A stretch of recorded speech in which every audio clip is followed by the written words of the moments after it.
1, 0, start. Welcome everyone. You're all doing well. My name is Shima Azizi. I am the Associate Professor and Associate Dean in School of International Law of Nobel International University.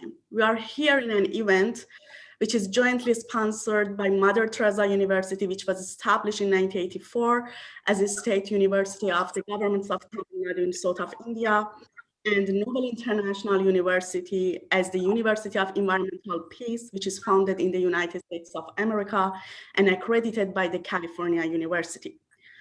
I want to indicate that these two universities are planning to carry out a series of panel discussions that related to the current global pandemic of COVID-19.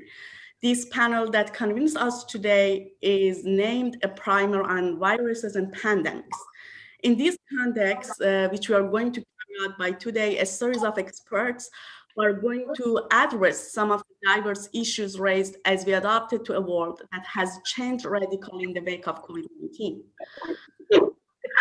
Also, we are going to discuss not only the virology and epidemiology of the pandemic, but also the psychosocial impact of the epidemic. Also, the critical role of technology and psychosocial well-being will be discussed in details.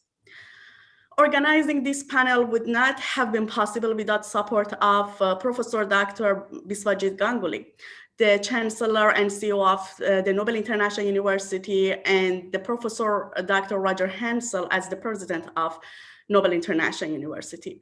I would like to thank especially Dr. Marie-Jo Ride and Dr. Mathukar Hemamalini for their dedicated time and energy to facilitate this panel, and our wonderful support team, especially Mr. Banerjee, for holding this panel together.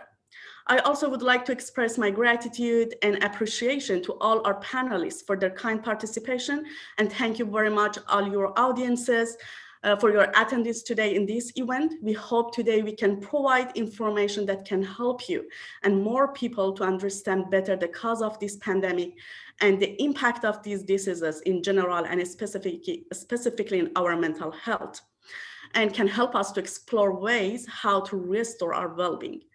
I would like to introduce the panel's moderator, Mrs. Kristen Johnson, who is the MBA and PMP holder. She's also has been a PMI certified IT project manager for over 20 years.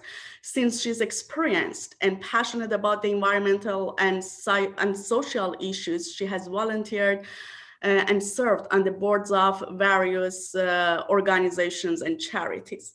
I let her to introduce each panelist and also to moderate the panel. Thank you very much, and hope you all enjoy the insights and information you are going to learn from this panel. Thank you.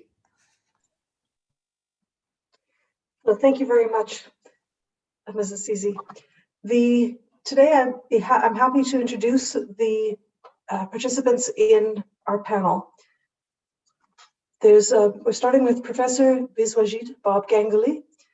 He's an inventor scientist. He created the concept of environmental peace with his colleague, Professor Roger I.C. Hansel at the University of Toronto. As a scientist and an inventor, Professor Gangoli developed various applied technologies in the field of environmental pollution control to protect this planet. He visited and lectured widely around the world in many universities, including the University of Heidelberg, Max Planck Institute, University of Oxford, University of Cambridge, Stanford University, University of Toronto, Kyoto University, Moscow State University, the University of Kolkata, and many others. Professor Gangoli is a foreign member of the Russian Academy of Natural Sciences, Fellow of the Royal Society of Health, Fellow of the Royal Asiatic Society, member of the Verein Deutscher Ingenieur, Association of German Engineers, member of the Institution of Engineering and Technology, senior member of the Institute of Electrical and Electronics Engineers, senior member of American Institute of Chemical Engineers, member of American Society of Mechanical Engineers, etc. He was inspired by Mother Theresa in Calcutta and Sir Joseph Rotblat in London, as well as supported by many other international personalities, including Nobel laureates, to promote the concept of environmental peace around the world. Professor Gangoli is the Chancellor and CEO of the Nobel International University, President and CEO of the Nobel Institution for Environmental Peace in Canada, as well as the Chairman of Planet for Environmental Peace Canada, to carry carry out and support education and research in environment, sustainable development, and peace processes throughout the world. The Nobel Institution for Environmental Peace has special consultative status with Economic and Social Council at the United Nations, and Professor Gangoli was invited as a steering committee member. Professor Gangoli has extensive experience in organizing and directing public and professional meetings with the International Innovation Projects. He's also a professional level magician, artist, and singer who delights in entertaining and teaching. He currently lives in Toronto. Professor Roger I.C. Hansel is the president of the Nobel International University and an emeritus professor of the University of Toronto. There, he was co-director and acting director for the Institute of Environmental Studies, as well as the director of the toxicology program. He's co-editor of the scholarly Journal of Environmental Peace. In 2002, he became executive director of the Nobel Institution for Environmental Peace. He's also a foreign member of Russian Academy of Natural Sciences and other prestigious organizations. Professor Hansel's research extends from the problems of integrating ecology with economics, the theory of stability in complex systems, and practical measures to adapt cities for climate change with rooftop and vertical wall gardens.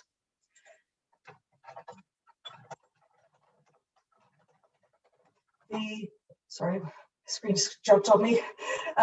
Professor Shubhangi Mungre received her PhD from Maharaja Sayajirao University of Baroda. She currently teaches virology and immunology at Northeastern Illinois University. She's also a skilled molecular biologist with an interest in traditional medicines and their impacts on health. Currently, her research interests center on neuronal cell death and hyperglycemia. Then we'll have Dr. Erwin Asbel, who obtained his medical degree from the University of Toronto.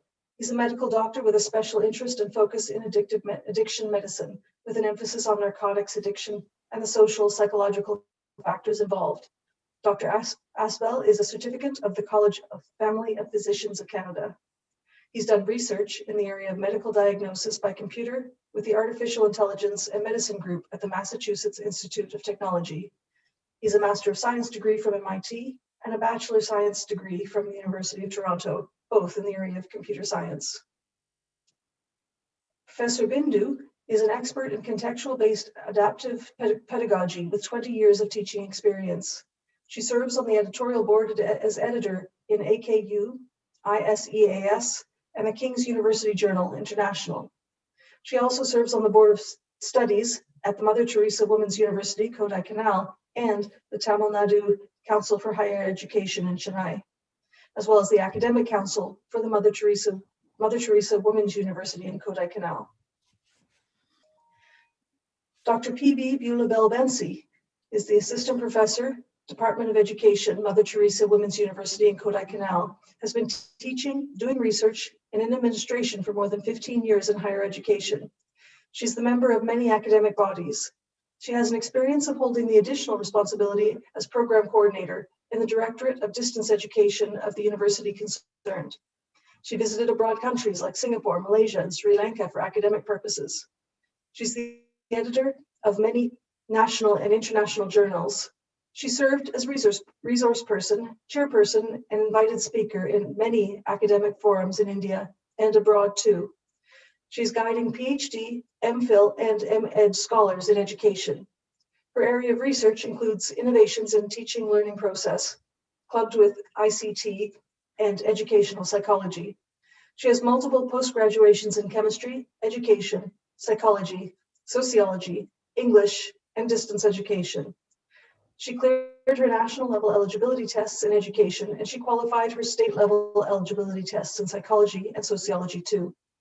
She participated and presented papers in more than 150 national and international seminars, conferences, and workshops. She published 55 articles in national and international journals. She authored 6 books and contributed more than 15 chapters in edited books. She won more than 30 national and international awards to her credit. She was honored with D.Lit. USA for her meritorious achievements and contributions in the field of education.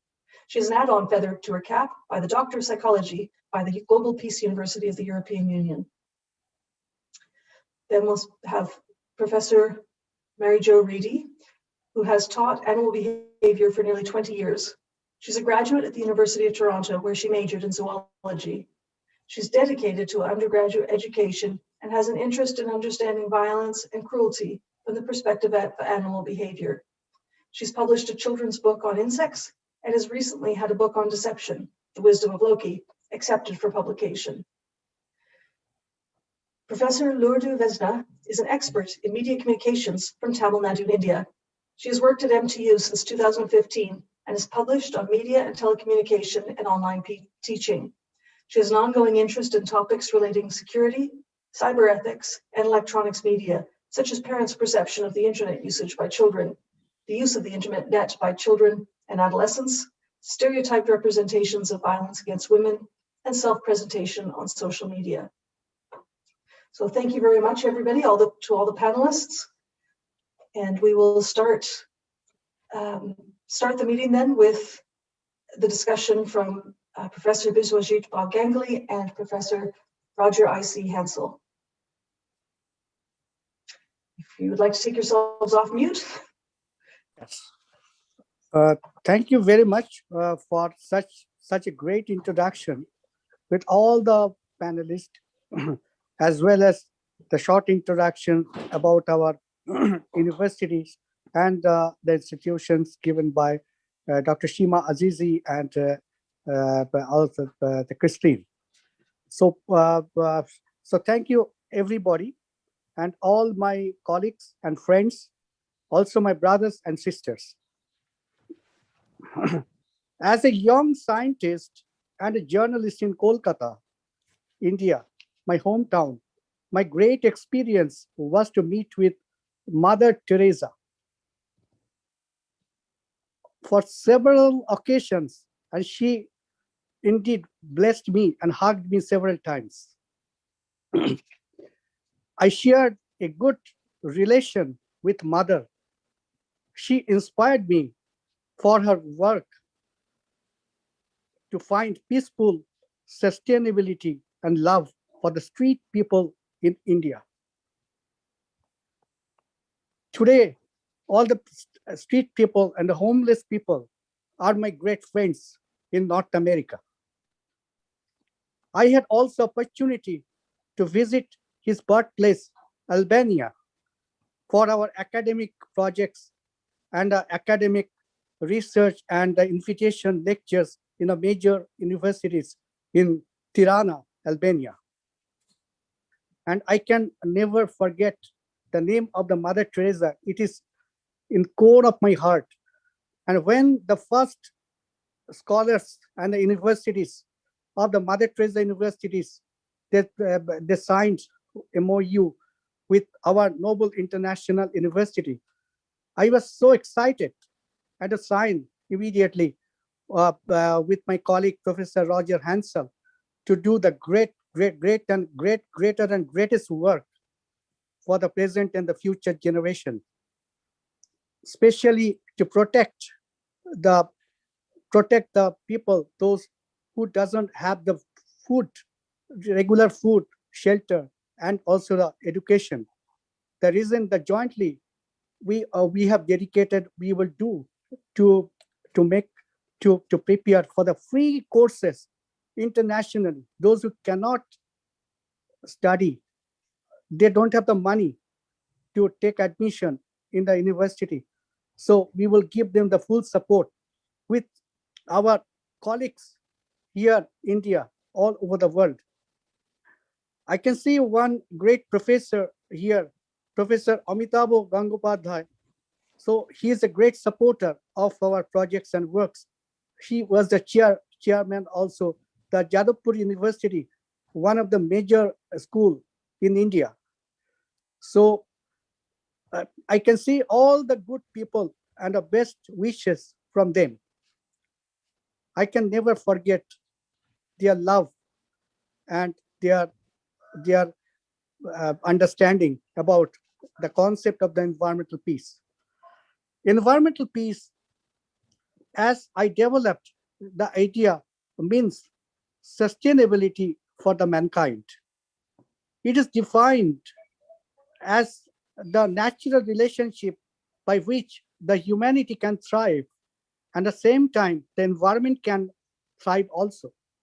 It is the relation between environment and human behavior. So I worked and developed the Nobel Institution for Environmental Peace and the Journal of Environmental Peace at the University of Toronto with my colleague, Professor Roger I.C. Hansel. And also we developed the Nobel International University in USA to encourage students to discover innovative ways to develop environmental peace in every aspect of human endeavor. I traveled all the continents around the world, and to give the message of love and peace for the whole world. So this is very, very, very important and interesting. Now I pass to my colleague, Professor Roger Hansel. I hope that my image is showing, because it's not available on my computer. I apologize to everybody for being late. I got locked out of the house. My wife went shopping, and I had to find my own way in, which I did with my shoulder through the back door. Anyway, thank you, Professor Gangoli. It's quite wonderful to address people around the world involved in this most interesting and most difficult time for mankind. The problem of pandemics is as old as humanity. And each time as our population increases, we need to find more effective ways to handle it. Fortunately, both NIEP and NIU have Dr. Gangoli to lead us on the invention side. That is, Bob has more than 100 different inventions, successful. He's most famous for reducing air pollution from internal combustion engines. And he did this by inventing a new kind of catalyst, which works, has actually been working now for almost 30 years, particularly on the off-road vehicles, the big heavy machines that produce so much, but it works for all internal combustion engines. Last year, he developed a new approach, which was to add a front-end combination which improved the temperature of the burn of the engine so that the amount of pollution is markedly decreased. And the combination of these two inventions gives us what used to be called the sixth level of pollution, the world's best standard. So what have we been doing lately? Well, we are testing for methods to annihilate the COVID-19 virus from the air. And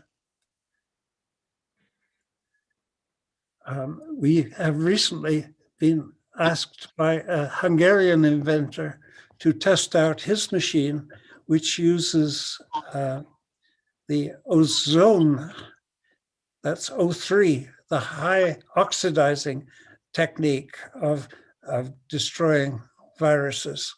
And they have a machine which is highly original in its approach. And we are looking forward to it being tested for COVID-19. Dr. Gangoli's invention is another well-tried approach, but with a remarkable combination of effects. We have for over 100 years been looking at ultraviolet's capacity to clean up, whether in hospitals or homes or at work, to clean up germs of all kinds. And the problem with the traditional UVC is that it is dangerous to the human eye and to the skin. So what we have to do if we use UVC is to protect the human eyesight and skin. The interesting new development, that's something that's only been developed in the last 10 years, and that Professor Gangoli is able to use, is far UVC. That is a wavelength of 222 nanometers or shorter that does not damage the human skin and is safe for the eyes. It has only been tried for a short time, so we have to be a little careful, a little tentative. But the idea of the short wavelength is that the RNA virus, COVID-19, is very, very small in the nanometer range. And so it needs a short wavelength for most effective destruction of the structure. And so he does this, but the other aspect of COVID-19 of interest here is that it is in aerosol form. When people exercise or shout or sing, the aerosols are formed and the virus is passed through the air, hence the requirement for 6 feet away from each other, separation, yes. So what Bob does is he knocks these aerosol particles out of the air and then lets the ultraviolet do its work.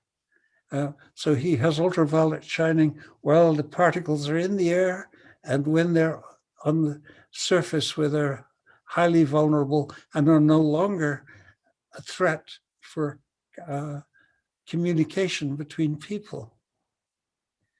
So I think that's the contribution to COVID-19 that we are working with at the moment.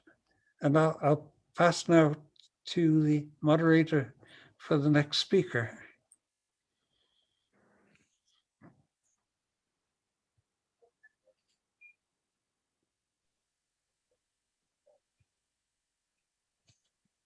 There we go, unmute. I find the unmute button. I'm very sorry about that. So I now thank you very much for that, both Professors Hansel and Gangoli. And the speaker will be Professor Mungray. Yeah. Thank you. Thank you. So I'm going to, am I sharing this? Probably not. Right? So I'm going to have a few, oh, could you enable the screen sharing, please? I was going to show a couple of few slides. Surely.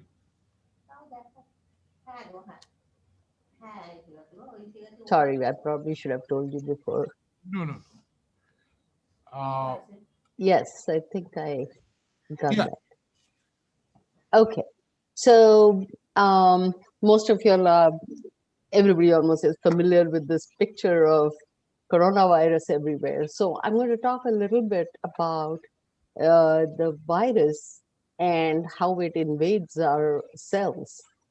So if you, so basically a little bit about virus, what viruses actually are not considered to be living things, rather on the border of living and non-living.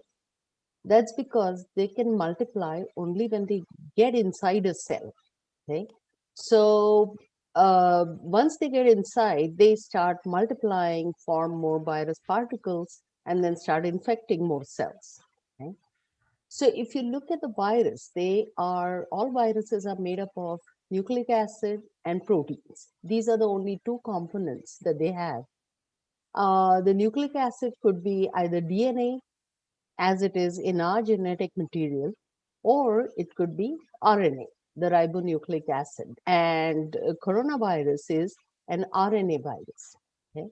The proteins that it has are either the covering protein, the cover that it has called capsid, and some enzymes that may be found in some viruses.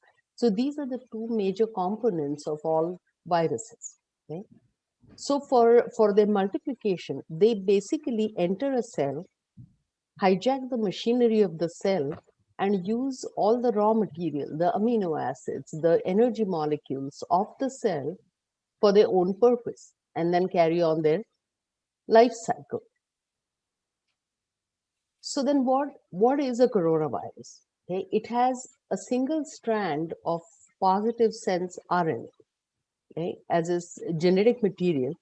It's an enveloped virus. Okay, so it has a lipid or a fat envelope, and I'll show you the structure on the next slide.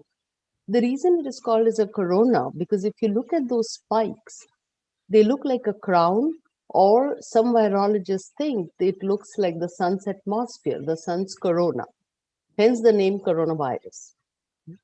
Now, coronaviruses are not new. They have been infecting humans, animals for a long time, but they generally, up to now, they've caused a mild disease like sore throat, cold, cough.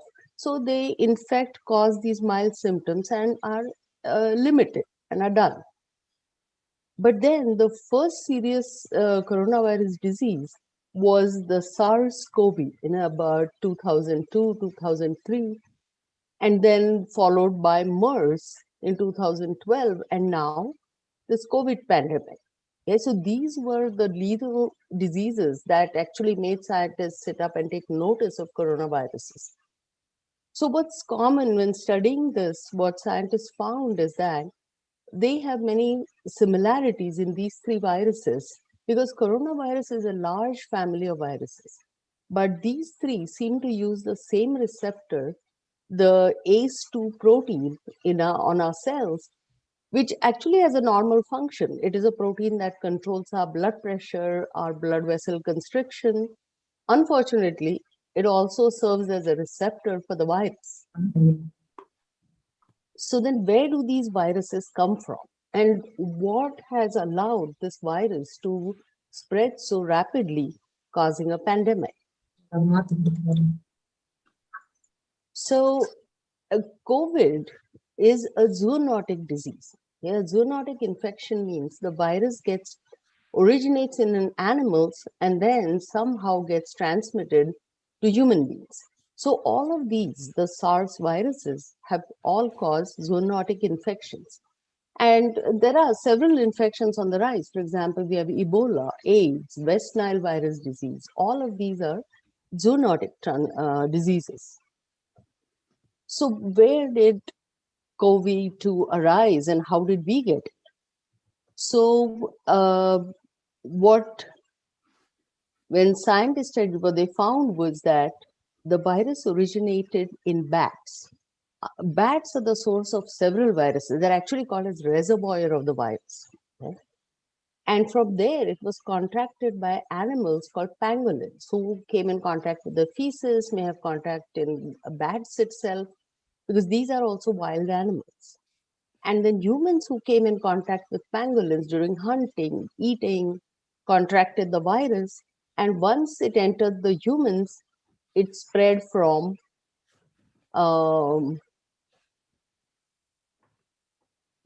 it spread from one person to another. Okay.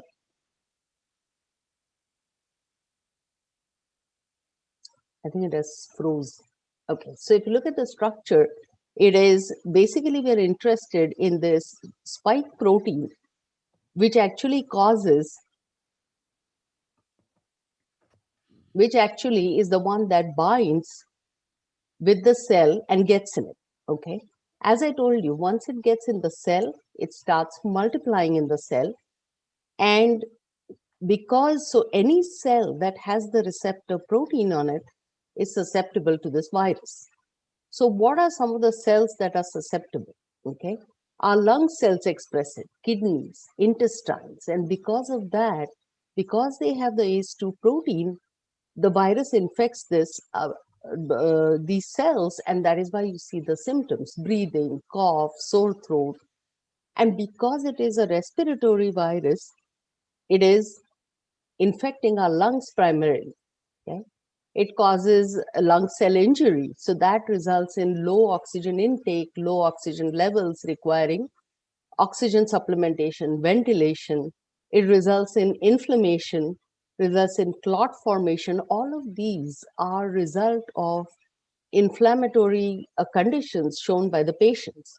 Okay, so, and I'm going to just quickly go over this. If you look at the viral life cycle, it basically is attaching to the receptor, entering the cell, making multiple copies of it. Then all these are assembled, and then once these virus particles are formed, they are released from the cell. Okay. Once they exit the cell, the released virus then infects other cells. And from these cells, then it starts leaving the body and infects other people. Okay. So then, what made it possible for this virus to spread so fast? First of all, it was a new virus, so scientists had to learn about it. Secondly, respiratory virus. And as Dr. Hansel just told you, it is easy to spread when talking, sneezing. Aerosols can have 100,000 particles per minute.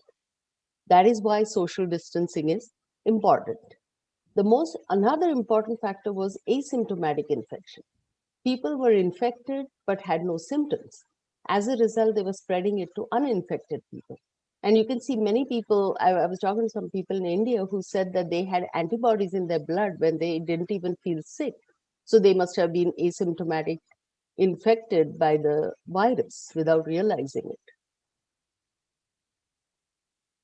As of now, there's no known cure. Okay, so that is why knowing the virus life cycle is important, so that we can have drugs or vaccine for it. Okay, the first main important studies that were being done is to stop the entry of the virus into the cell.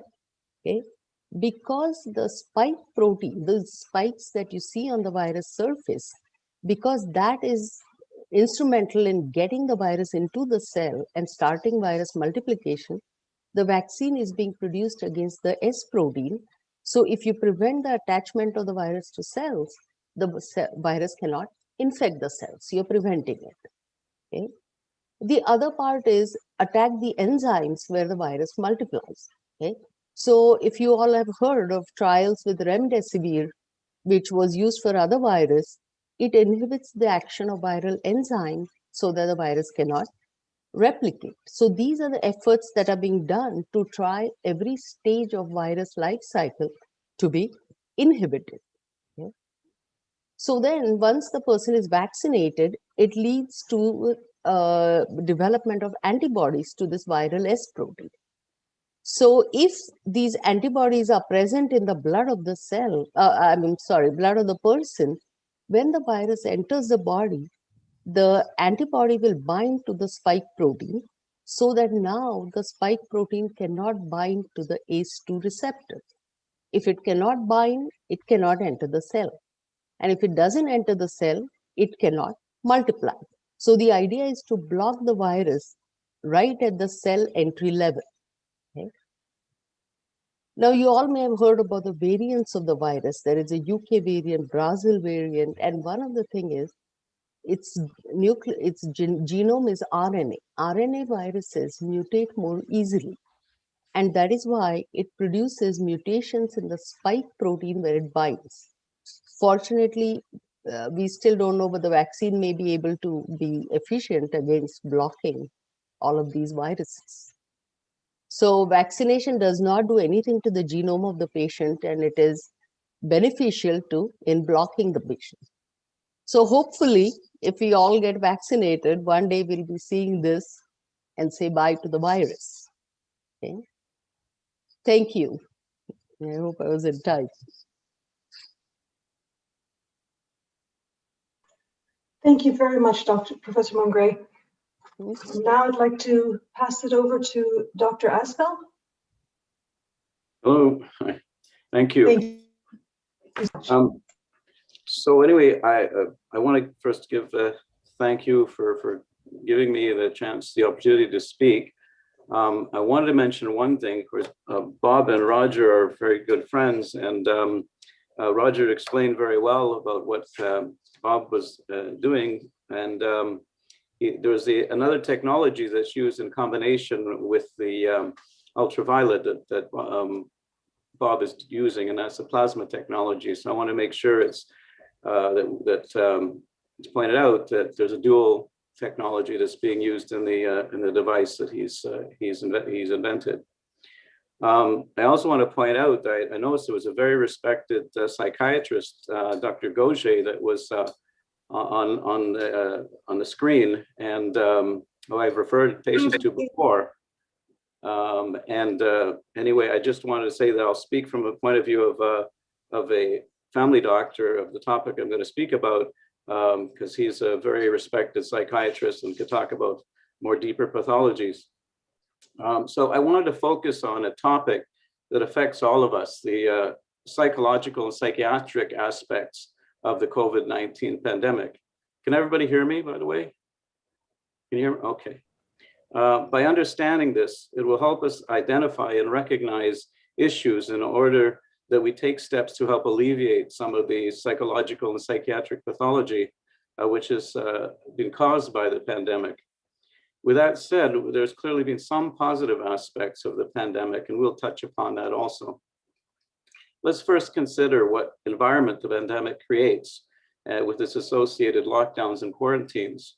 There's isolation from friends and normal activities. There's separation from loved ones, an inability to visit family or friends at home or in hospital, financial problems, uncertainty, confusion of information and direction, sensorial deprivation, not having our regular social stimuli and physical activity, loss of freedom, an impairment of the ability to take part in social networking activities.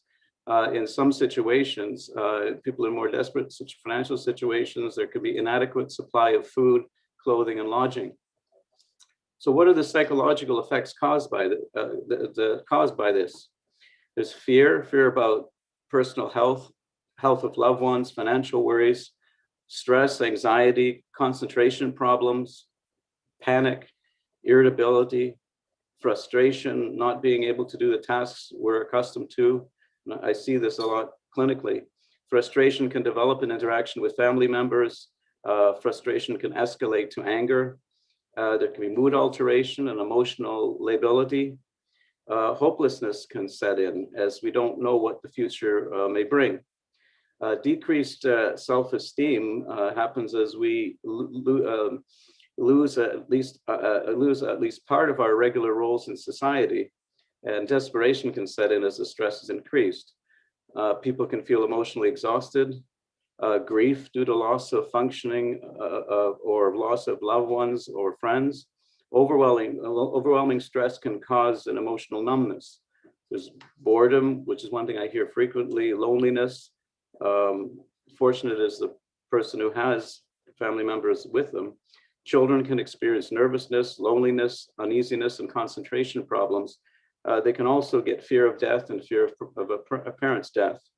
And all of these psychological effects are magnified in those with pre-existing problems with anxiety, self-esteem, or anger. So the psychiatric effects are more severe. You can get severe anxiety, which is fanned by an obsession with the media, depression with possible suicidal ideation, hopelessness, and loneliness having a major impact. The suicides, unfortunately, have increased in number. Addictions, I see a lot in my practice, exacerbated or initiated. Drugs, alcoholism, gambling, overdoses have increased, as I can see in my area of practice. In Ontario, Canada, 42% of adults have increased their substance or gambling use, according to the Addictions and Mental Health Ontario. Anxiety, depression, and burnout for healthcare workers. Flashbacks of childhood deprivation, neglect, or past abuse can happen also. And there may be full-blown PTSD, post-traumatic stress disorder, exacerbation in those who already have PTSD. And newly developed PTSD can happen. And the main symptoms with PTSD being unwanted memories, nightmares, flashbacks, avoidance of thoughts, feelings, and reminders of previous trauma, negative thoughts and feelings, irritability or aggression, and hypervigilance. And so be extremely alert to dangers, trouble concentrating and sleeping, and a heightened startled response. You're very easy to get startled. And all of these psychiatric effects are magnified in those with pre-existing psychiatric disorders, such as depression, severe anxiety, bipolar disorder, or mood problems. So I should mention that for those who have already had the COVID-19, they can have effects after that. Of course, physical effects like fatigue, difficulty breathing, joint pain, loss of taste or smell, headaches, and chest pain. But for our purposes, the psychological effects, brain fog, including the ability to concentrate and impaired memory, sleep issues, anxiety, depression, and PTSD. So the factors we've mentioned so far is regarding the individual. The family effects, frustration and anger can lead to domestic abuse and violence, including spousal and child abuse. I know someone who works for the Children's Aid Society in Toronto and says they've been very busy. Youth can have trouble at school and may have more confrontations with their parents. Working parents may have to stay at home to help with online teaching of their children. One of my patients can't work because she has a learning disabled child who has a special teacher, and she has to stay with this child through every Zoom class that the child is in through the whole day because the child can't be in the class. That may be changing now because the rules are starting to change a bit now. On the positive side, I don't want to be totally negative, the greater family closeness can develop. In the rush of things that are pressured society, we may not have spent as much quality time as we should have, and that can develop. The pace of life has slowed down, and perhaps we were due for such a slowdown. I remember early in the pandemic, when driving, traffic was a volume of about 50 years ago. And one also rethinks of one's life's priorities and purpose and appreciates what one takes for granted on a daily basis, like family, shelter, food, clothing, career. And it makes one very much aware and concerned of people who are struggling greatly financially, and do they have the adequate food and shelter, etc. We can think of why we are here, and for those who in addiction terms have a higher power, they can develop a greater closeness to that higher power. So what can we do to alleviate the problematic psychological and psychiatric sequelae of the pandemic? We should try to remain optimistic and help others remain optimistic. Recognize people struggling with their mental health and help them connect with a physician and other resources. Medication may be needed. For example, I recently started an elderly lady on an antidepressant, and she never required it before, but she just was really having trouble coping with a newly developed depression. There is a website, for example, there's a website in Ontario that helps patients connect with family doctors, psychotherapists, and this is covered by the government health plan because it's so expensive to get therapists, but one can, there are family doctors that are quite interested in that, and within their health plan, the OHIP plan, they can get treatment by connecting with a physician online.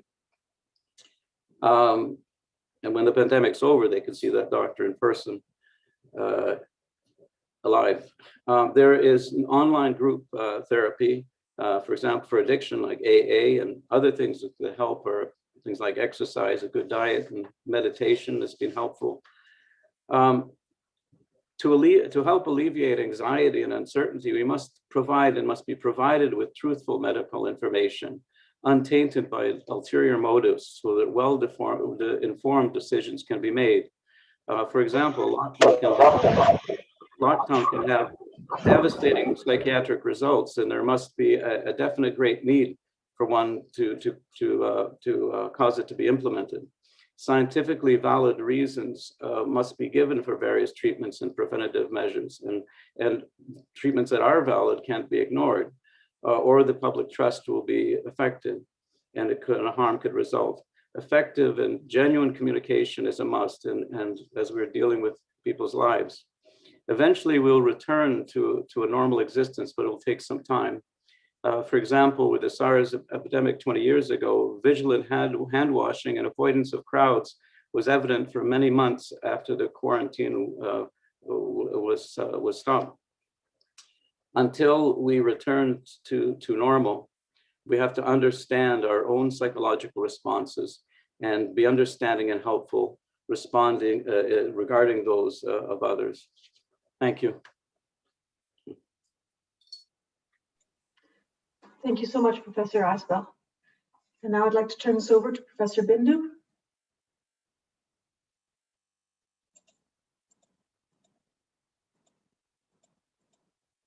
Oh, wait a minute. I'm sorry, has Professor Bindu had connectivity problems? I'm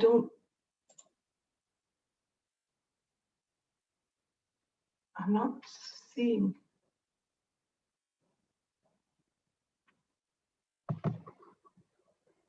Are you there? Am I just not seeing you, or? Professor Bindu, right, ma'am? She is not here. Okay, thank you so much for confirming. I wasn't clear Okay, on that. okay. Okay, Thank you. and then I'm so sorry then, if, then can we pass on to Professor Bensi? Yes, ma'am, I am here. Thank you so much. Learned professors and scholars from various countries of the world, a very fine good morning to one and all present in this forum. This is Dr. Bensi from Department of Education, Mother Theresa Women's University, Kodaikanal, Tamil Nadu, India. It's my pleasure to be a part of Noble University of America from Department of Education, Mother Theresa Women's University, Kodaikanal, Tamil Nadu, India, on behalf of the Roundtable on a primer on viruses and pandemics. At this juncture, I congratulate the organizers of this roundtable for their constant effort for making this a grand success. Also, I thank the professors for their proper communication in this regard. It's my duty to thank Professor Gangoli, the Vice Chancellor of Noble University of America, for collaborating with us and giving me this opportunity to interact in this forum. And it's my duty to thank Professor Kristen on your nice introduction on me. And also I wish other panel speakers who join from other countries on various disciplines like virology, pedagogy, medicine, journalism, psychology, engineering, etc. Now, it's my time to discuss the psychological impact of COVID-19. Excuse me for 1 minute for sharing the screen.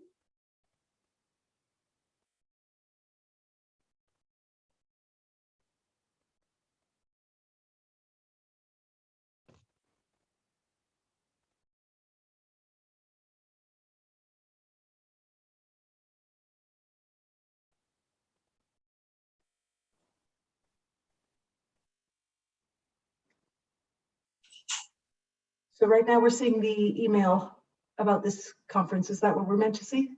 Due to unstable network, it is getting slow, ma'am. Please bear with 1 minute.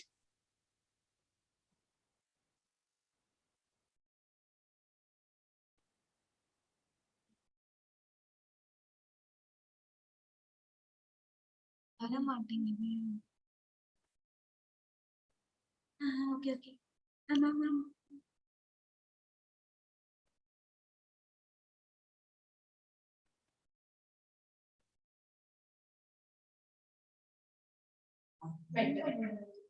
You can go with us. இங்க வந்து பொண்ணு share screen தான் already அதை open பண்ணிட்டேன். Open பண்ணி mute.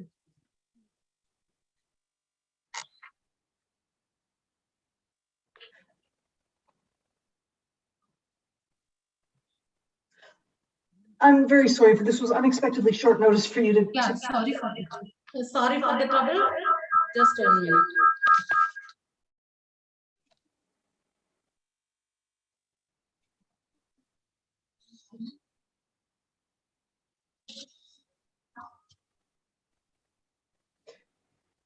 Would you like us to see if another panelist would go first, and would that give you more time to prepare?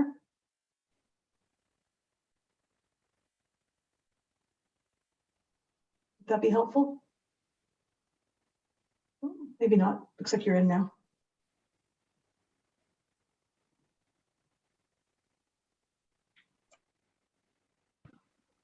Yeah. First screen. First screen. Share பண்ண full screen. இது click பண்ணு. Yeah. தெரியுதாமா? Full screen. இல்ல ஒரு நிமிஷம். Full screen இங்க இருக்கு. இது இது மாதிரி இருக்குல்ல. மேம் ஜூமோட full screen கேக்குறாங்க. ஜூமோட தான். ஸ்கிரீன் எனக்கு ஃபுல்லா இதுதாம்மா. இது நீங்க கொடுங்க. பிபிடிக்கு கொடுத்துட்டீங்களா? தெரியுதாக்கா? எனக்கு வாசிக்கிறது ஃபுல்லா தெரியாது. ஸ்டோரி ஃபேஸ் தான் தெரியுதா? நியூ ஸ்கிரீன் தெரியல. மறுபடியும் நியூ ஸ்கிரீன். ஃபுல் ஸ்கிரீன் தெரியுதாக்கா? எனக்கு ஃபுல் ஸ்கிரீன் தெரியும். சரி. ஓகே, நான் ஸ்கிரீன் எனக்கு தெரியும். உங்களுக்கா?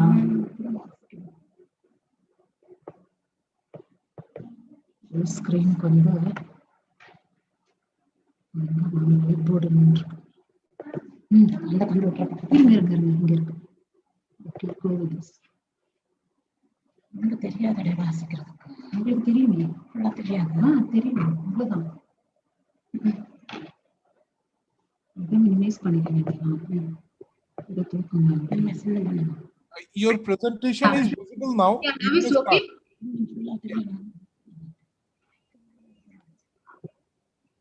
Your presentation is visible now. You may. Yes. Yes, sorry for the trouble. Due to unstable network, I am not able to share the screen. Thank you so much for your kind patience. Thank you. Now we can discuss something on the psychological impact of COVID-19. Here, due to the COVID-19 crisis, the work schedule and conditions are changing noticeably, bringing new psychological challenges for the health and well-being of workers. The psychological impact during the period of fast spread of the virus and strict isolation process still persists or increase over time. Here, the impact is on the psychological side, physical side, and on the workplace productivity. In the part of psychology, there is a low mood, low motivation, exhaustion, anxiety, depression, burnouts, and suicidal thoughts are there. And in the physical impact side, digestive problems, dermatological reactions, cardiovascular diseases, musculoskeletal disorders, headaches, and other unexplained aches and pains are there. And in the impact on workplace productivity, the increased absenteeism and presenteeism, lower job engagement, and reduced job performance, that is with respect to both the quality and quantity of work. Then with regard to the environment and equipment, during the COVID-19 crisis, the workers may face higher anxiety and stress due to the physical working environment, including the workplace, layout and equipment, and exposure to hazardous agents. That is, for fear of getting infected at work, lack of clarity about the best practices to limit the risk of exposure to the coronavirus, the shortages of personal protective equipments, prolonged use of heavy personal protective equipments, that is, which leads to fatigue, exhaustion, isolation, etc., and the lack of appropriate equipment and inadequate physical environment on their lives. The actions taken for this environment and equipment are to adopt physical distance, promotion of food hygiene, disinfection, and improved ventilation. Then provide PPE and appropriate training, including about signs of exhaustion and dehydration. Then to provide workers with the support and equipment they need to safely perform their work. Then provide practical guidance to people working from home on how to set up a safe home work environment. Then to consider the special needs that workers with the disabilities may have in relation to new measures. Then we can look into the workload, work pace, and work schedule. During the COVID-19 pandemic, workers may experience both overwork or underwork, causing high stress and negative effects on health and on job satisfaction. Here, the emergency response workers, they work under pressure, they work for longer hours and consecutive shifts, increased workloads. And workers in production of essential goods, delivery and transportation, security and safety, etc. They have overtime hours and heavy workloads. And the other group workers, including those working from home, they either work overload or underload. The actions taken for the overworkload are to assess workload and adjust and redistribute work assignments if needed, then review and clearly define tasks, responsibilities, and results to be achieved, improve working methods, and ensure that the necessary equipment and supports are available to help workers complete their tasks safely and efficiently.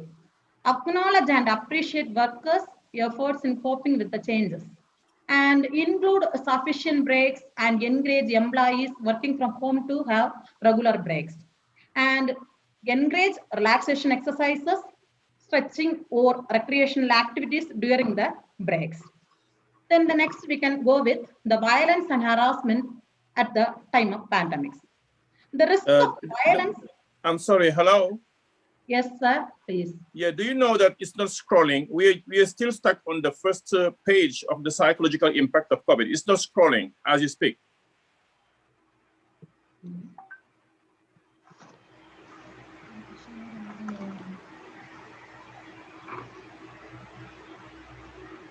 Yeah, we are stuck on the first page, yes. If you can make it scrolling page after page so we can follow your pace when you describe the portion of the page.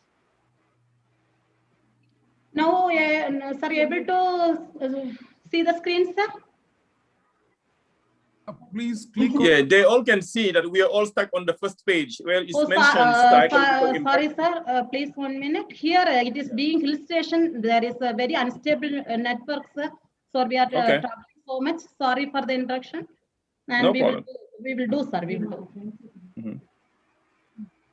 Sorry for troubling you, sir. It's okay. No problem.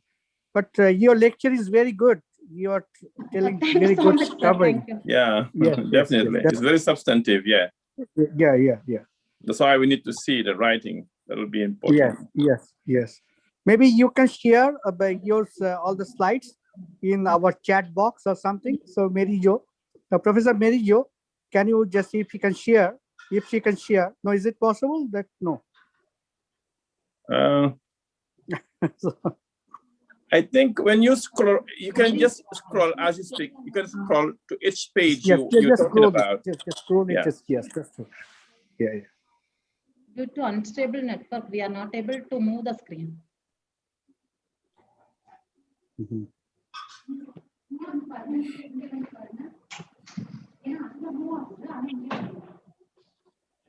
Or in the next time you can make it page by page copy, the color photocopy.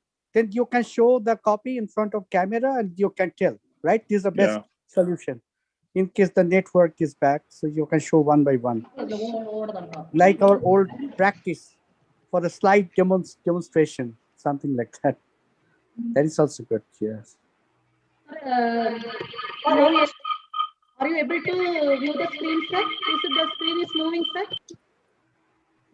Yes. Now it is. Yeah, moving. now it's Yes. moving. Now you are Now it's on. moving. Now it's moving. Due Yes. to the COVID crisis, yes. Now you can see. Yeah, we can see. Yeah.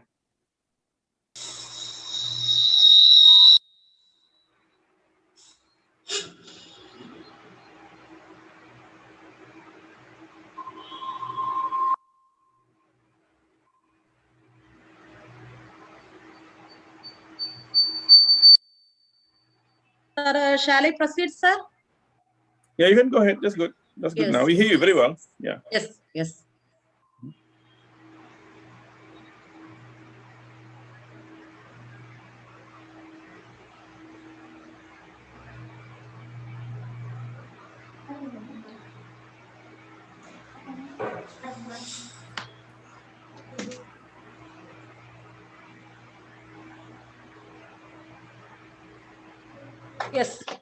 We are just discussing about the violence and harassments at the time of pandemic. The risk of violence and harassment in physical and psychological is likely to increase during COVID-19 pandemic in particular. That is against healthcare workers due to increased mortality rate, distrust coupled with uncertainty about symptoms, then unavailability of screening and tests, absence of vaccines and treatments, etc.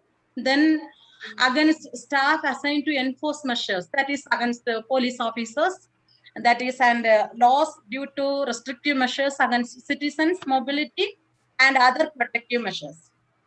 Then against workers in the sale and transport of essential goods due to shortage of necessary items. And cyberbullying due to large number of people working from home and using information communication technology. That is IC. Then the domestic violence due to spending more time in close contact with family members. The actions taken for the violence and harassments are to develop a workplace policy and ensure all staff are aware of it and abide by it. Then the administrative measures to protect workers from third-party violence and harassment. Regularly consult with workers and representatives to see if violence and harassment is occurring. Then to provide workers with clear instructions on how to effectively diffuse hostile situations. Then establish procedures to prohibit discrimination against people who have COVID-19. Then to raise awareness about the effects of domestic violence and inform staff about public mitigation measures. Then we can see about the work-life balance.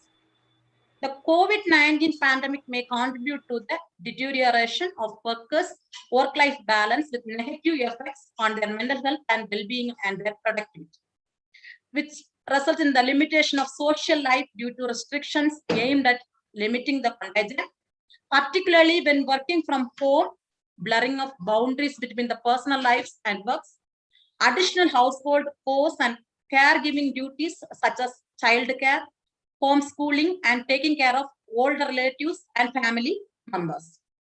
The actions taken are to increase flexibility in working time arrangements so workers can meet their increased responsibilities, then inform workers about sick leave policies and allow workers to use annual leave and or parental leave if needed.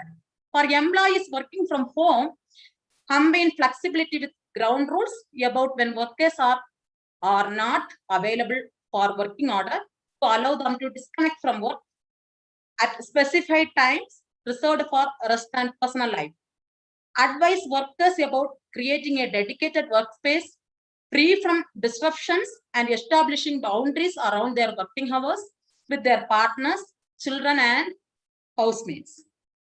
Then we can see with the job security. Due to COVID-19 crisis, many enterprises have closed or need to downsize, restructure, or merge to survive with the dramatic impact on unemployment. Many enterprises have to change work practices and procedures to adapt to the new requirements. Many workers are worried to lose their job and incomes. Group of workers at increased risk: workers with disabilities, young workers, workers in informal economy, casual workers, and gig workers, that is performance workers. The actions taken are to protect workers from unfair dismissal, then remind workers of their rights in terms of leave, sick leave, parental and other policies, introduce temporary measures in order to avoid redundancies, explore the options governments have implemented to support business and the workforce, establish plans to recover from the COVID-19 crisis, and inform workers about them, and to encourage workers about their representatives, supervisors, and managers to communicate openly in this situation. Then to encourage workers involved in layoffs or working part-time to take advantage of the time available to improve their skills by offering training opportunities. Then we can move with the management and leadership of employees at the pandemic situation. During the COVID-19 pandemic, employees are facing difficult challenges. That is multiple fronts, that is family, workers, customers, suppliers and business partners, governmental and financial systems, rules and regulations, market challenges, temporary changes to labor law, OS rights requirements, etc. Employers and managers find themselves under strong pressure, which generates stress. At the same time, they have a critical role to play in protecting their workers from the stress and psychological pressure generated by the pandemic. The actions taken are be informed by reliable information from national and local authorities regarding the pandemic, ensure that you have clear business plans and OSH protocols, and fine-tune them as necessary. Give priority to the safety of workers, share purpose and values with your workers, giving them a sense of belonging, make a clear commitment to actively help workers promote and protect their physical and mental health, take advantage of the new experience of the pandemic to set up positive changes that will last, and focus on moving the enterprise and workforce beyond the emergency and prepare for the future. Then to be a role model for your staff, take OSH seriously, including related to stress and mental health. Then with the communication, information and training. The extensive media coverage of the epidemic is essential to encourage precautionary and preventive measures, but it can also influence the psychological response to the infectious disease, threat, amplifying apprehension, worries, and anxiety. The increasing amount of fake news and misinformation surrounding the COVID-19 crisis is detrimental to people's mental health and well-being. Fake news can increase stereotypes, prejudice, and discrimination. It can also lead to confusion over what information is true or false, impairing the adoption of adequate preventive measures and exposing people to behaviors that may endanger their health. The actions taken are be clear and specific with your messaging, focus on what workers need to know, create an environment of open, honest, and effective communication, inform workers about the results of risk assessment, and train them in the OSH measures, procedures implemented to prevent COVID-19, including in the proper use of PPE. Inform workers about their OSH rights and responsibilities. Here, OSH means occupational safety and health. Inform workers about and train them in workplace procedures in the event they have symptoms of and testing positive for COVID-19. Ensure that all the relevant information is accessible to persons with disabilities and other workers who might not be fluent in the official language. And more measures taken were that train managers and supervisors to act as role models, train managers and supervisors in how to recognize signs of depression and stress, disorder, and detect violence and harassment, teach calming skills and maintenance of natural body rhythms, for example, in the case of nutrition, sleep, rest, and exercise. Then to train people working from home in how to work from home safely and effectively, considering ergonomic and other physical risks, as well as psychosocial risks. Then educate managers about best practices for dealing with remote workers so they are better able to mentor and support their teams and respect workers' privacy. Then we can move with the health promotion and prevention of negative coping behaviors. Here, the lockdown and physical distancing, school closures, quarantines, work from home brought profound changes to normal routines, increasing the risk of these unhealthy behaviors, which may affect both physical and mental health and have negative impact on job performance.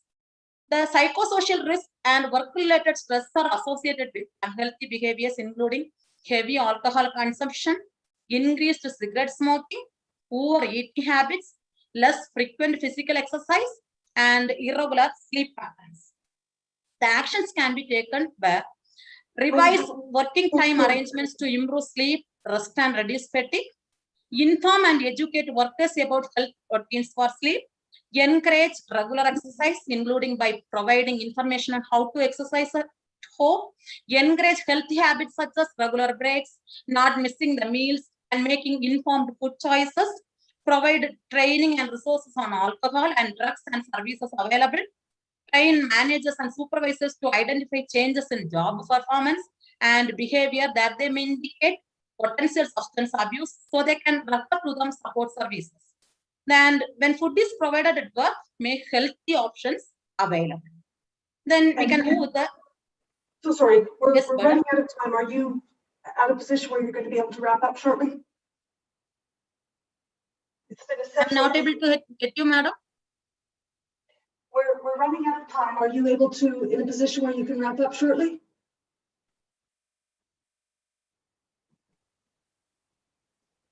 This has been very interesting, very important information.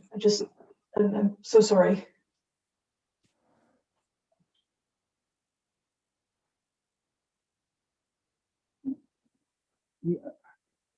No, you're fine, but you have to make little shorter because for the next speakers, that what Christine said actually.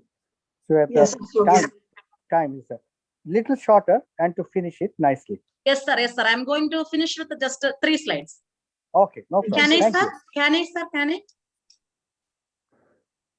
Yeah. Yes. Okay. I'm going to finish with the 3 slides, sir. Can I proceed, sir? Yeah. Yes, Yeah, sir. proceed. Then Yes. many measures adopted to fight the COVID-19 pandemic, such as lockdown, physical distancing, and working from home, make social interaction more difficult, both within and outside work, increasing feelings of isolation and loneliness. That is, workers in emergency sectors having to isolate themselves from loved ones at home. When workers return to the workplace, measures adopted to prevent contagion also affect social interactions. Employees working from home who were previously accosted to office life may find the shift quite difficult, causing a deterioration in their mental health.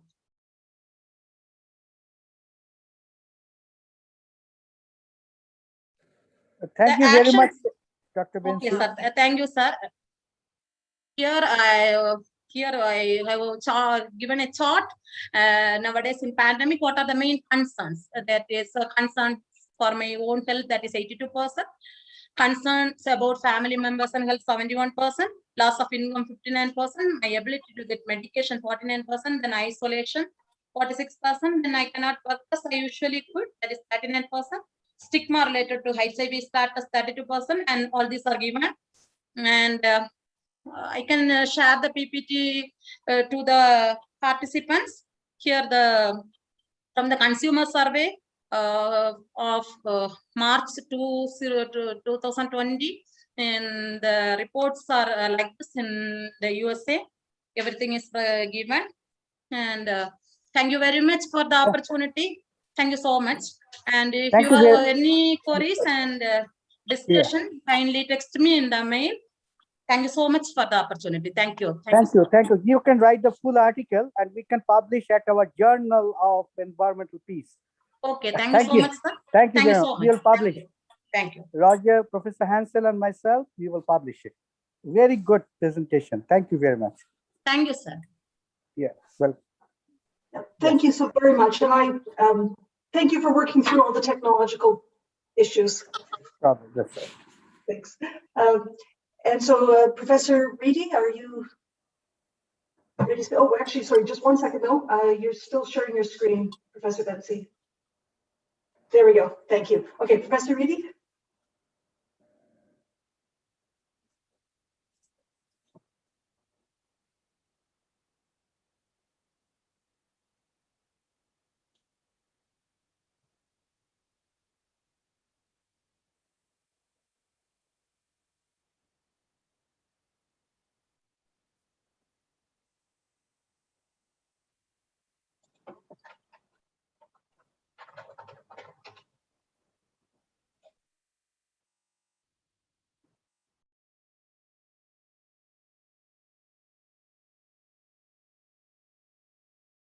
I'm sorry, I think you're on mute though still. Let me track you down here. Yeah, you're still on mute. We can't hear you at all. Oh, There we go. sorry, I wanted to say thank you very much, first of all, to, you hear me now? Yes. Okay, good. Okay. To Shima Azizi, who is my co-author on a paper that's coming up on this topic. And she couldn't be here today because of her work schedule. I also want to thank Dr. Asbell because he pretty much covered this slide for me. We've had a lot of behavioral modifications we've had to deal with over the last year, just over a year now. And some of those are harder than others for us to do. A very hard one for our species is the social isolation, the reduced contact with others, because that's one of the few things in which we're not a generalist. Catastrophes such as COVID have often pushed us towards greater in-group cohesion.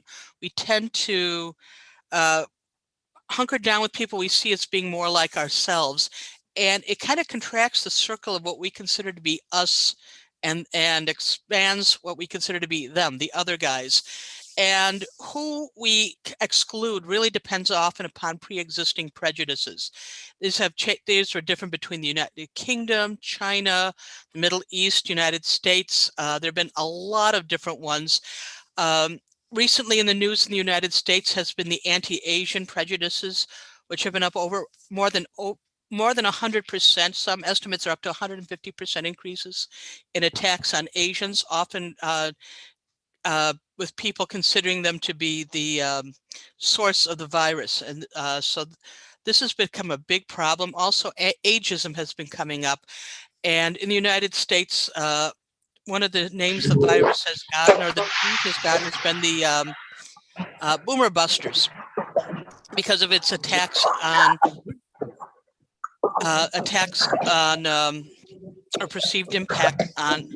I'm sorry, I'm getting some feedback here, and thank you. Because of its a differential impact upon the aged. Now, COVID-19, it's not unique in terms of xenophobia. People have become more xenophobic during a lot of different catastrophes over the years, from plagues to earthquakes to wars. And so waves of intolerance basically break out at times like this. Even survivors of outbreaks such as Ebola and Hansen's disease have been victims of xenophobic responses.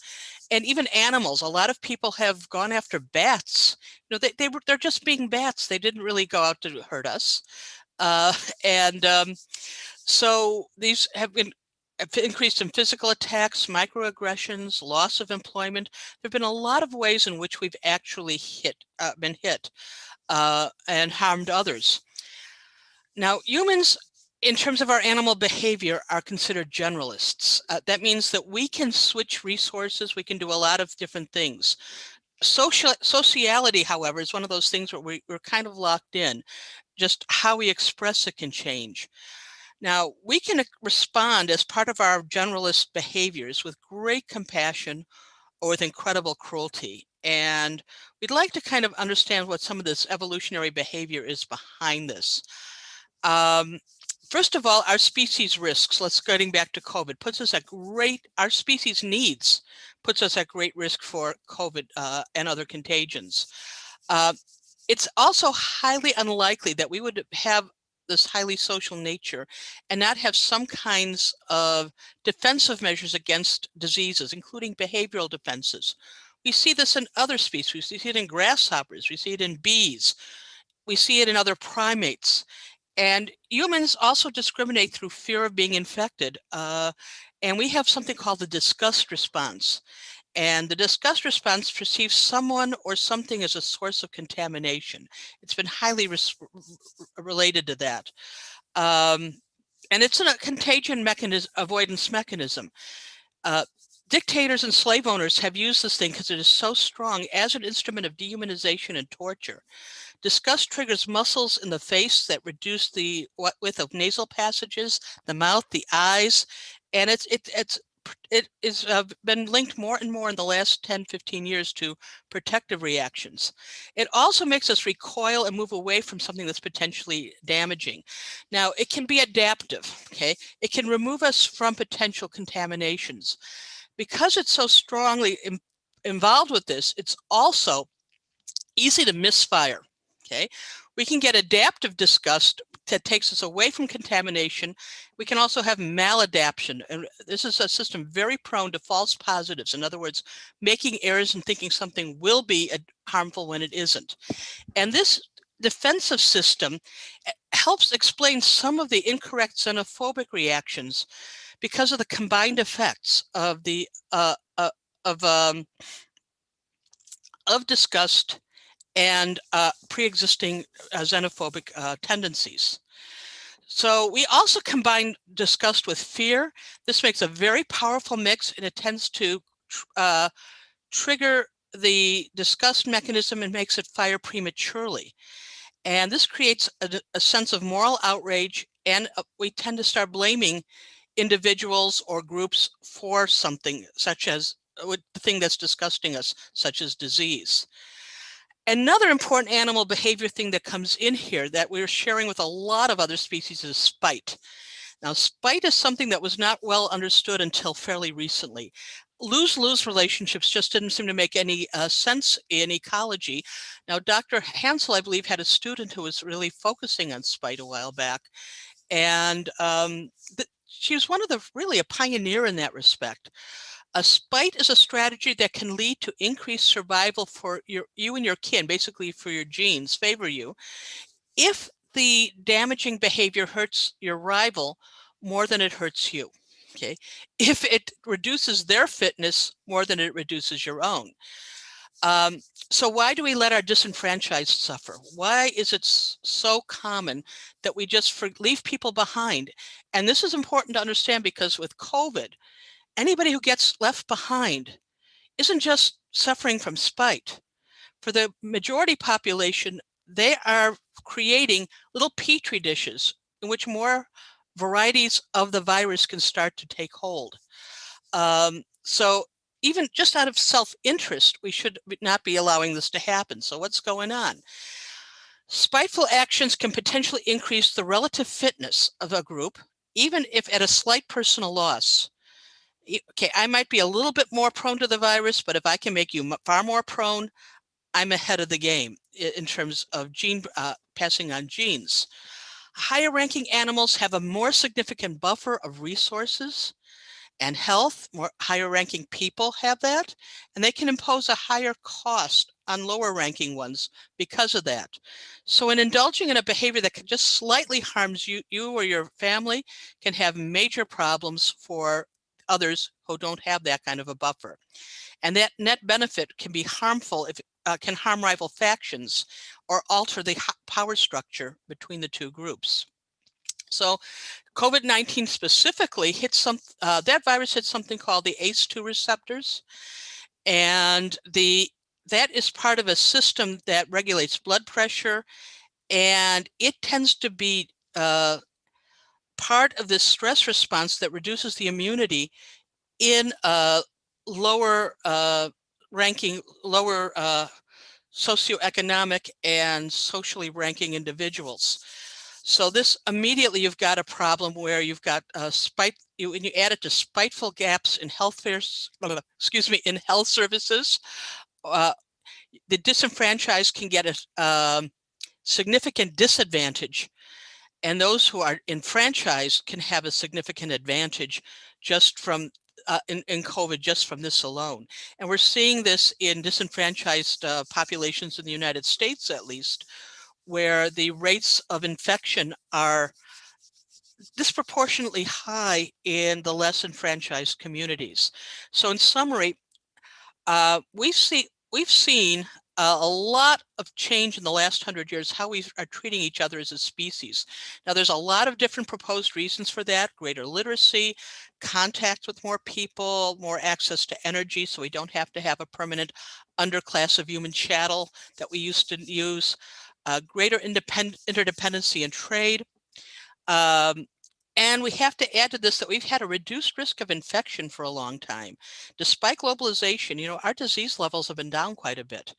So this current epidemic, however, is exposed to raw nerve, a systemic inequality in a lot of human societies, deaths and incapacitations of people that have been exposed, basically have exposed the vulnerability to physical and ethical infections. COVID-19 has made us recognize inadequate deliveries in healthcare services due to age, gender, social status, and it has forced us to face prejudices like xenophobic attacks that are happening in greater frequency. So in summary, COVID has put us at the edge of sort of an ethical precipice that we want to recognize. Because remember, we're generalists. We have some choices here. We have the ability to garner reactions of disgust and anger towards outsiders, be it with a disease like SARS or HIV or COVID, polio, Hansen's disease. But COVID right now could reverse a lot of our fragile attempts at enlarging our circle of kinship for all mankind. Or alternately, we could use our skills as generalist species. The epidemic, if we do that, the epidemic of COVID-19 could lead us to a greater recognition of casteism and racism and social discrimination worldwide. And hopefully this awareness will grow as we track differential impacts on populations and acknowledge the persistence of descent-based discrimination as a global problem. There's a lot of bad things that have come out of this. Hopefully we'll get a good things too. And I'm sorry, I know I'm a minute or two over. So. Thank you so very much, Dr. Reedy. And so thank you very much. That brings us to the end of our panel. Thank you to all the panelists. They have been absolutely fascinating content and very important information. This is now, we've come into the question and answer period. There aren't any in the chat windows that have been pre-prepared or that have, so if there is anybody who has any questions now, please type them into the chat, either in the YouTube or in the Zoom, wherever you are, and we will address those to the appropriate panelists. So I'll give you a minute while you think of that. Or I guess if you're actually on one of the panelists, if you have a question for each other, if you just like to, I think there's a raise hand option in Zoom.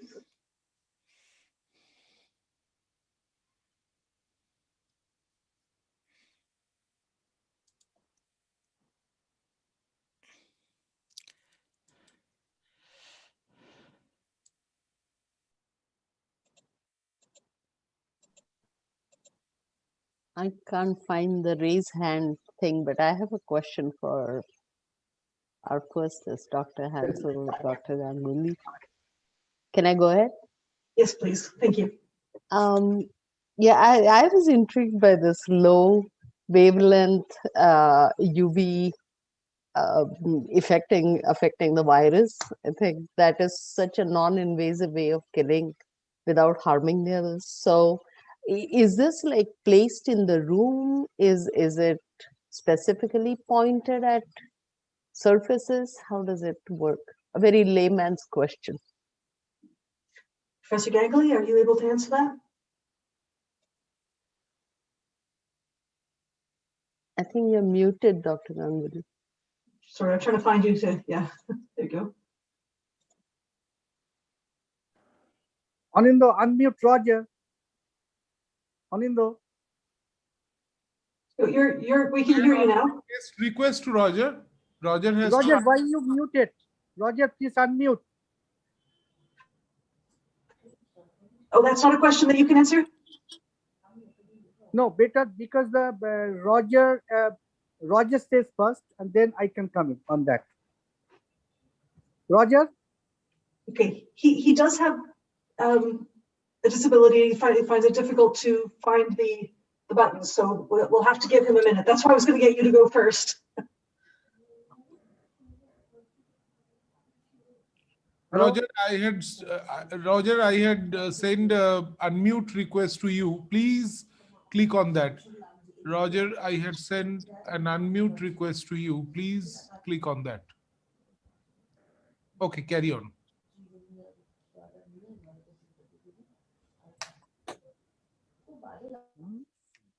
I'd like to, while Roger's looking for the mute button, I could add that Dr. Gangoli and Dr. Hansel have had this filter tested now. It has gone through, it is capable of filtering and destroying particles and other viruses about the size of COVID. And what they have not done at this point, I believe, is to actually get it in through get access to a level 4 for testing, a level 4 lab for testing. Yes, So. yeah, Dr. Aswell. Hello, Dr. Aswell. Hello. Hello, Dr. Aswell. Can you unmute? Hello. I think Dr. Asbel may be on the phone with a client, so. Hello. Hello. Yeah, Roger, you cannot unmute, right? No.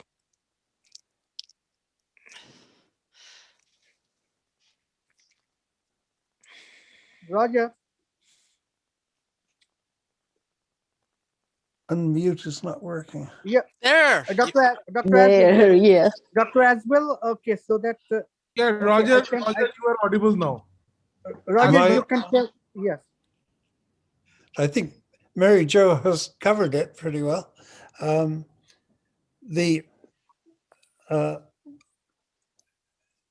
infrared, ultraviolet, the far ultraviolet light is of wavelength 222 nanometers or less. And that will give you perfect control of the viruses of the size of COVID-19. So you can do it in the air. So if you have a machine which allows the air coming into a room or a car or a hospital or an operation room, then the air is guaranteed not to have a living virus particle in it, sort of well over 99% effective. The regular far ultraviolet is of wavelengths longer than 222 nanometers, and it's been known for 100 years that this is a very effective antibiotic, but it's dangerous to people. And because of the size of the virus, we can use the far ultraviolet of low wavelength, which is ineffective against humans. That's very good. In other words, we can still see and we don't get skin cancer as far as all the tests to date go from the far ultraviolet. So there are the wider ultraviolet ones can be directed from above down onto a surface, and you can buy those on the line quite easily. And there are typically a wide variety of possible machines that you can buy. Does that answer your question?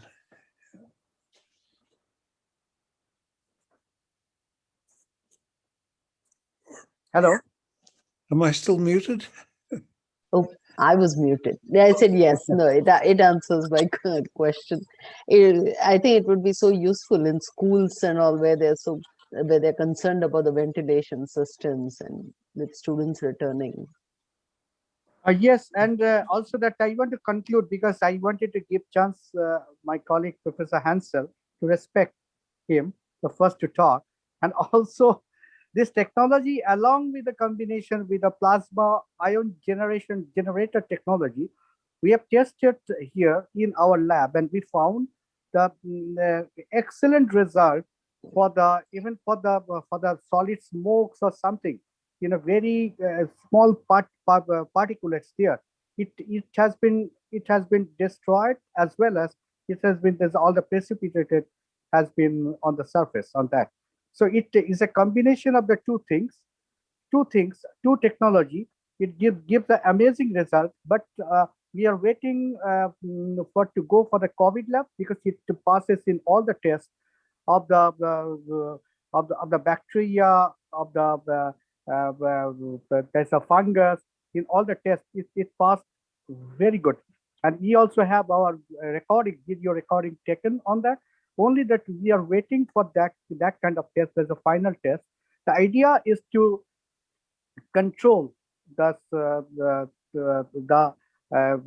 is the contaminated particles like the virus and all the other particulates, other things. It comes from outside. This is the main idea, and so that if we can work with a machine, as well as of course that is also what is the virus has been developed, that is with the measuring what is the side effect and everything. So if we can do that, so I believe that there's a very strong possibility that we'll be able to control the this kind of situation of this planet that we are facing all over the world. I believe for that. Thank so you. So we need your strong support, Professor Mangre, and for the further discussion, we can also share you more information with the slides and everything in future. So if you have the interest, so that we can work it out together. And this is not only for the countries like the North America or the Europe, but it is very, very important for the countries that like in Africa, actually, so that we have to support the whole world, especially the African countries, right? This is very, very, very, very important, and including that for the sustainability, for the sustainable development, to give them the opportunity for the study, for the project, and everything that we have to do from our institution. So that we need your strong support all the time, that we can work together. This we don't have any other alternative planet. No, this planet, this Mother Earth, we have to understand these things.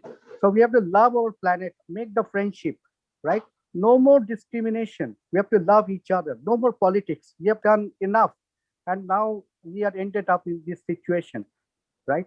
We are unable to control the small virus, so that we say we are great scientists around the world.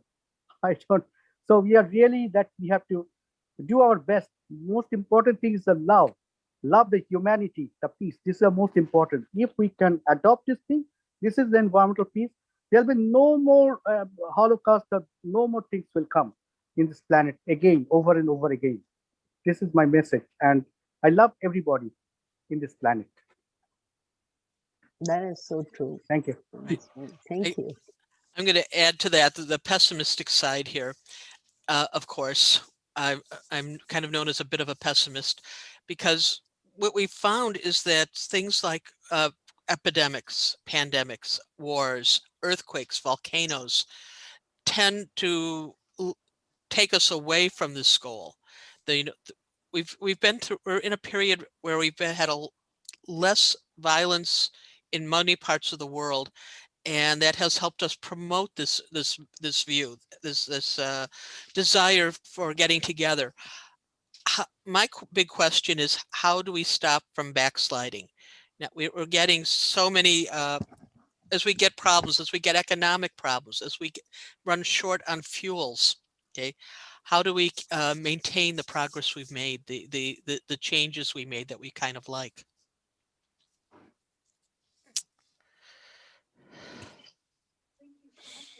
Okay, Roger, do you want to talk something? Then I can add. You want to give the answer of the Mary Jo's question? Mary Jo can make me a pessimist any day. I specialize in that. Yes. Now, how you stop backsliding? That's a very interesting question. And it's more in at the psychiatrist's line and psychology, and perhaps even the general practitioner can give some positive aspects to how we prevent ourselves from reversing our attitudes or slipping back into old habits. Very difficult.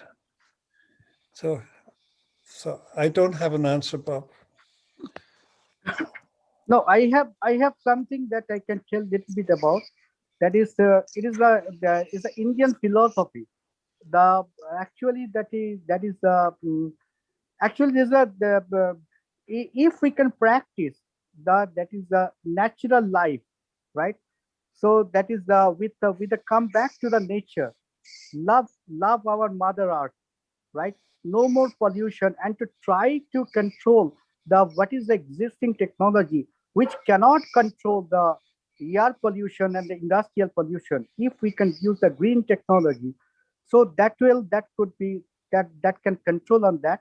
And on that aspect, I have done so many research and also the innovations that we have. I don't say that we have our organization, so that we can work it out and we can implement around the world these things, and also to invite all the creative scientists and the genius people in our organization, and let's work together. Let's make a team member, and even the education system we can also change.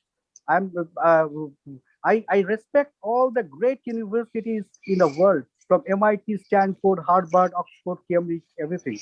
But the point is that our noble universities, international universities, goal should be something different, which will give you the right support for the sustainable development, to teach about to love the nature, to teach to love the neighbors, to teach love and to respect everybody, even our fauna and flora. So those are the most important sides of the environmental peace concept. Right, Roger? You want to say something? You want to conclude something? You said it. It's it's a matter of behavior, belief and behavior. Yes. And but I can think back to so many times where beliefs have changed almost overnight, where in the United States, for example, anti-Islamic prejudices skyrocketed after a small group attacked the World Trade Center. I remember being at this school that's behind me, Northeastern Illinois University, on that day, and working with people, just trying to get our Muslim students home safely, people who were identifiable. So many of us were just sitting there going, this is, we don't want them attacked today. And we were already getting, in one day, we were already getting, seeing attitude changes. And this is obviously not an attack by a person, but we're seeing 100 to 150% increase in anti-Asian sentiments, especially for Chinese, Korean, people who to the average Caucasian American, in quote, look Chinese, are have come under more micro hassles. So this is not something I thought I would see like on this scale in my lifetime. So, and I'm sure Dr. Mungry can probably remember that same day at Northeastern. I believe she was there too. Yeah, that's true. There was such fear of attacks for students who are in no way involved with that attack. And I remember in the Indian market where Muslim women would sit in the van, would not come out to get the groceries because they were afraid of being targeted. Yeah. Yeah. So yes. So any other questions? So if you have, so I have a technical question for Dr. Reddy. How does being spiteful increase the fitness of my group?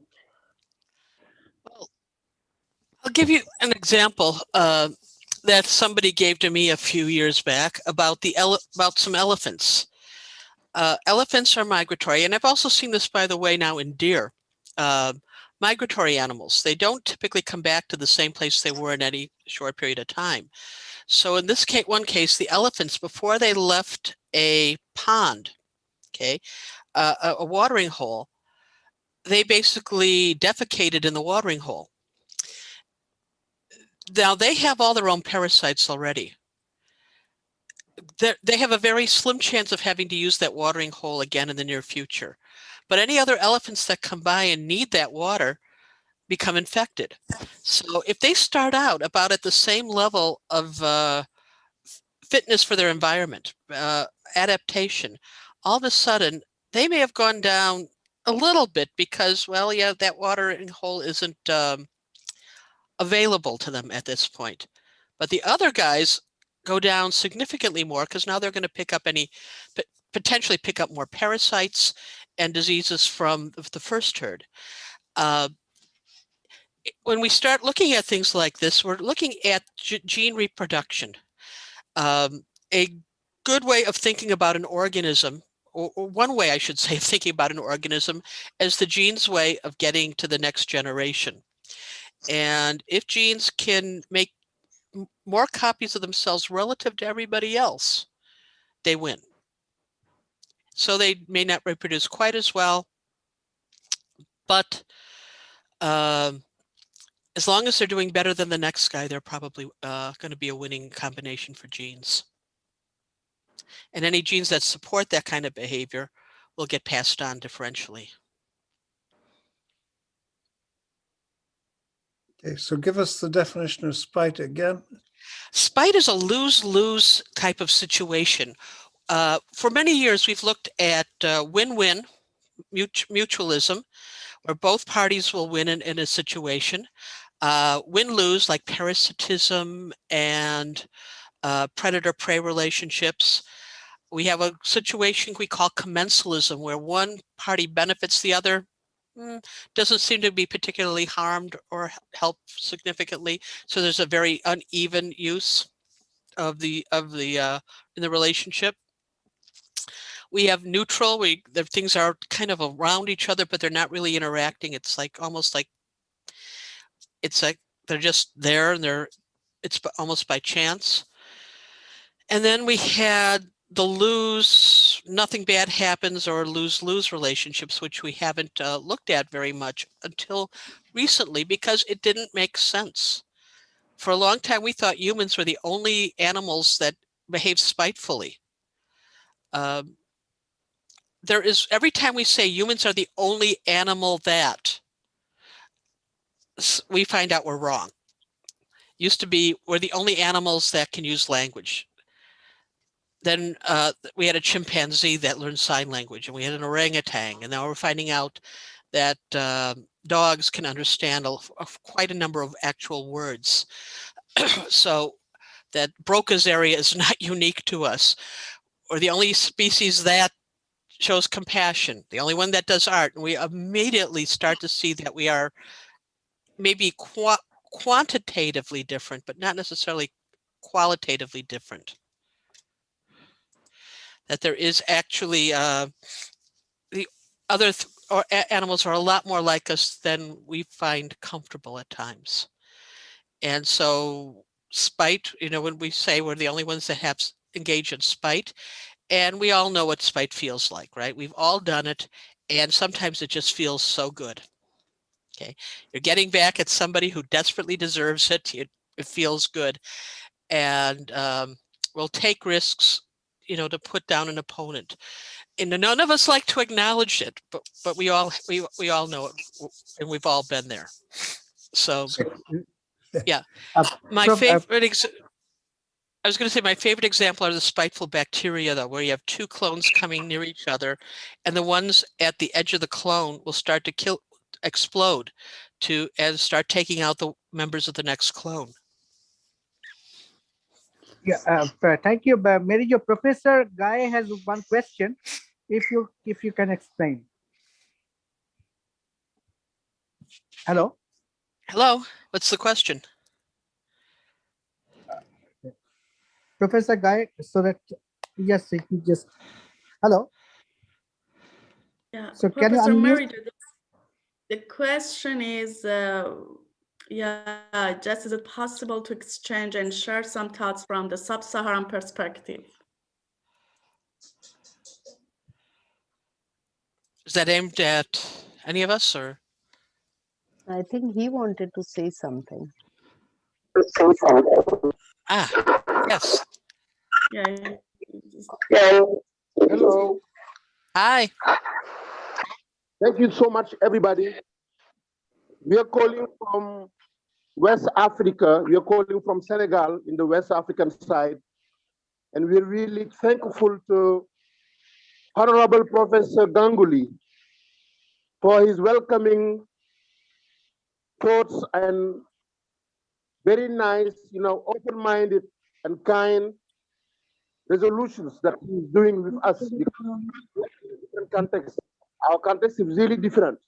We are not in America, in the United States of America, or in Canada.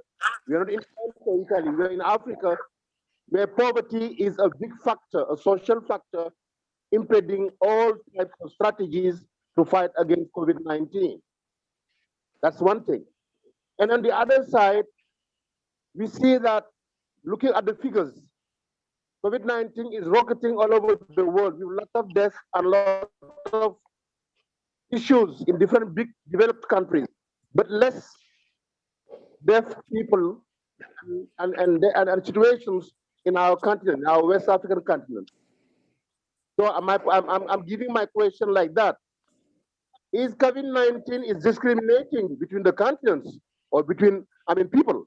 Because poor people in West Africa are more resilient to rich people in, Empire State Building in the United States. How can you understand that? What is happening then? Oh, yeah. I think there's a lot of awareness in the United States that there is an inequity in the vaccine rollout right now also. And there's two factors pushing against each other. Nobody wants to give up their chance to get the vaccine, but there's also a recognition that it has to be more equitable, but by a lot of people. And right now, one of the questions that's really been raised here is the AstraZeneca vaccine. It has not been approved for use in the US, but we have this huge stockpile of it. Okay, it's been approved in other countries. There is a big question about whether it should be released, and there's a debate going on right now on that. The other thing that has come up is that Africa has many of the countries in Africa have had a great response to COVID because they've had to deal with the Ebola pandemic, and that gave parts of sub-Saharan Africa a sort of a a heads up because they had some infrastructure in place that none of us had. So, but yeah, we've got to be more equitable in getting that vaccine out. Absolutely. Also, it's that easy for me to say since I've had my vaccine. So yeah. Also, also that I have also another suggestion. So maybe that can agree on that. So if we can also support the African countries to get at least if we can get the tested our machine as soon as possible, at least what is the possible way that we can economically we can manufacture maybe in India, because in India that they can make the very small profit margin, and we can give it to all the African countries with professors there and to the academia. We can also support the people there in Africa. What do you think, Roger? Hello. Yes, it's a great idea. But by that, do you mean actual COVID-19 testing? Yes, we can go for the COVID testing. At the same time, if we can control the air, that's the contamination of the air, because I had another major technology that I developed 25 years back at my postdoctoral research work at the University of Toronto. So that is the organic living filter technology, which detoxified over 130 toxic gases, and it was tested by Environment Canada, right? At the time, Roger, you are the acting director for the Institute for Environmental Studies. You can also tell a little bit about that. Yes, it's living filters are a very effective technology, but they take a lot of care, and you have to be careful that the filter, the plants that you use and the microbes associated in the micro ecosystem, that they are not also transmitting diseases. So if you're going to put such a system into an airline, you have to be super careful about how you dispose of the filters. And you have to make sure that you utilize the filters that have grown naturally in the country of origin. And that's the important part. Yes, I understand, Roger. But if I combine the two technologies with the living filter technology and the two other technologies in the VCA, the virus control apparatus, together is the combined way that if I can design a different type of machine, and for the African countries to serve people there in a very economical price and model, so that we can also go and visit and stay there, and we can work it out on this. What do you think? Sounds good. Go for it. Yeah. If Senegal has the capacity to interact, it would be wonderful.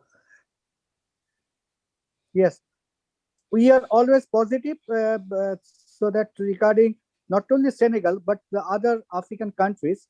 Already we already visited the country like the Sudan, and we had a good response in the Sudan also. So also the other countries, so we can implement all the technologies. And so this is for the air purification system, and also the other sustainable technologies about the solar use of the solar energy. I have the several research work I have done, so I can come with the economical technology with the help of the people, with the help of the support of the country people. So I need support. Support is important, and the basic funding is very important.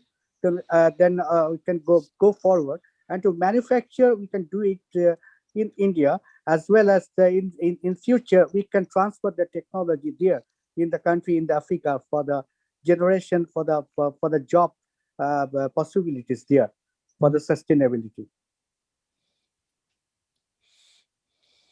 Okay. Roger, what do you think about Mary Jo? was the idea. I think we are going to be having another one of these meetings in about a month's time. We have not talked about the specific topic. We've only at this point, but I would argue that bringing up that one speaker's comment. Oops, sorry, there was somebody in the waiting room. I was thinking that perhaps having focusing the next talk on academically challenged country, or not academically, I'm sorry, economically challenged countries, such as some of the African countries, some of the South American and Asian countries, might be a good topic. Wonderful. Wonderful. So that next meeting, this kind of roundtable conference, so we can make it as soon as possible, Mary-Jo. So it really wonderful. We had, I'm checking the calendar, we had a tentative date for that, which is about a month from now, towards the end of April. Let me just check the calendar here. And it was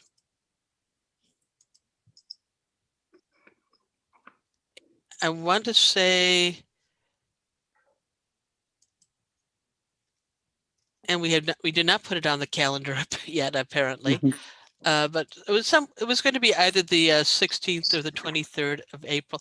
I think we were aiming for the 16th if I'm not mistaken.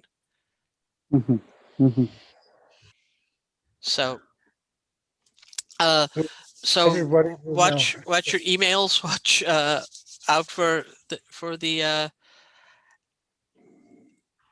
upcoming reminders on it.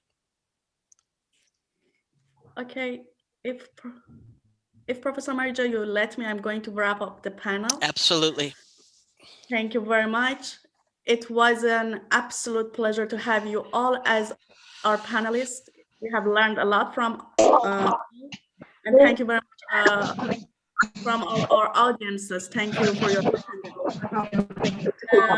Actually, we're always ready to hear your comments, feedback, and questions. Please share all of your concerns and questions with us. We are going to provide your answers at the earliest possible time. You can have the summary of this panel in our Nobel International University websites, and you can share the YouTube link with your friends and family members. Thanks once again. Thank you very much for your participation. And we are looking forward to hearing your feedbacks and comments. Thank you and have a great day. Goodbye. Thank you. Thank you very much. In our Indian language, it is the namaste. Because of Mother Theresa Women's University, thank you for your great support. Thank you very much. Thank you very much. I am always, because I was very much associated with Mother Teresa in Kolkata, India. And Mother loved me very much, as I was a journalist and a scientist. I was publishing a news journal called the Science Watch. Still, I have the registration number from the government of India.